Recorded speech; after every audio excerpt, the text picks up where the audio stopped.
Vous savez, ce monde a été établi avec des principes. Les principes divins sont établis par Dieu et ne varient pas en fonction du modernisme.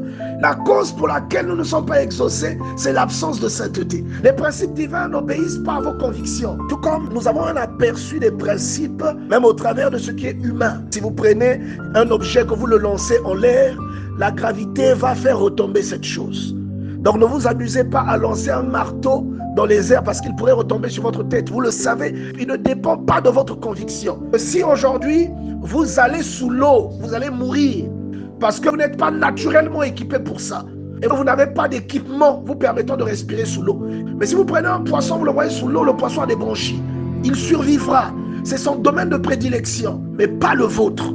Les principes divins sont établis par Dieu. Et j'aimerais vous parler d'un passage où le Seigneur dit clairement que nous ne sommes pas exaucés à cause de nos péchés. Et jusqu'à aujourd'hui, il y a des chrétiens qui pleurent parce qu'ils ne sont pas exaucés. Mais ce sont des chrétiens qui sont accros à la pornographie. Mais ils pleurent parce que Dieu ne les exauce pas. Ils pleurent parce qu'ils n'ont pas d'opportunité. Et la Bible dit clairement, Ésaïe chapitre 59, à partir du premier verset, que la cause pour laquelle nous ne sommes pas exaucés, c'est l'absence de sainteté. C'est le manque de sanctification en nous. Les principes divins ne changent pas avec le modernisme. Dieu ne peut pas cohabiter avec ce qui n'est pas sanctifié. C'est pourquoi il exige que quiconque veut cohabiter avec lui soit saint. Il dit que nous ne sommes pas exaucés par absence de sainteté. C'est-à-dire parce que nous ne sommes pas sanctifiés.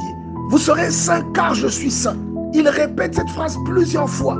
Vous serez pour moi un peuple saint. Pourquoi le dit-il? Il le dit pour que nous soyons compatibles à sa présence. Il ne le dit pas pour nous punir, pour nous faire porter une charge. L'absence de sanctification en présence de Dieu devient un danger. Allez lire Exode chapitre 20.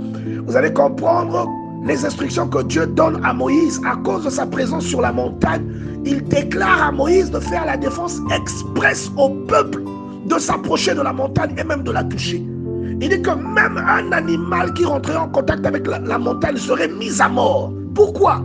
À cause de la sanctification. Il prend le soin de dire à Moïse à l'avance qu'il devait se consacrer, il devait sanctifier le peuple pendant 3 jours. Moïse leur dit, abstenez-vous de toute relation sexuelle et lavez vos vêtements, parce que dans 3 jours, Dieu vous rencontrera. Mais malgré tout, il n'était pas suffisamment sanctifié pour pouvoir ne fût-ce que regarder le Seigneur. Regarder la montagne. Ils ont dit à Moïse, nous ne voulons même pas regarder la montagne, nous ne voulons même pas entendre ce qu'il a à nous dire. Va toi-même écouter ce qu'il va dire et reviens nous le dire.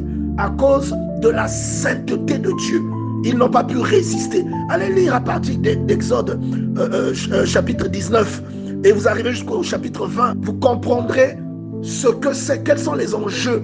Vous comprendrez par là que la sanctification est donc le point essentiel afin d'établir une relation avec Dieu.